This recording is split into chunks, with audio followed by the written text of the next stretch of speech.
In this video, we review the Capital One checking account. Have you used the Capital One checking account before? What was your experience? Leave your Capital One checking account review in the comments section below. Capital One's 360 checking account has garnered attention for its user-friendly features and competitive offerings. Notably, the account provides a 0.10% annual percentage yield, APY, on all balances, a rarity among checking accounts. Additionally, it boasts a vast network of over 70,000 fee-free ATMs nationwide, including Capital One branded ATMs and those in the Allpoint and MoneyPass networks.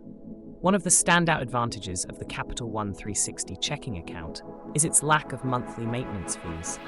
This fee-free structure appeals to users seeking to avoid unnecessary charges.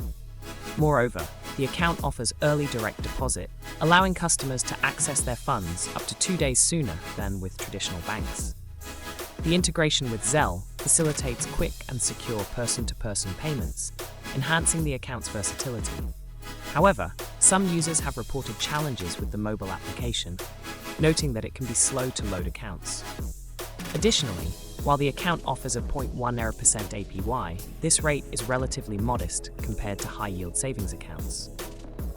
Furthermore, the absence of physical branches may be a disadvantage for customers who prefer in-person banking services. In summary, the Capital One 360 checking account offers a robust set of features, including fee-free maintenance, early direct deposit, and a large ATM network. While it may not provide the highest interest rates or in-person banking options, it remains a strong contender for those seeking a convenient and cost-effective checking account solution.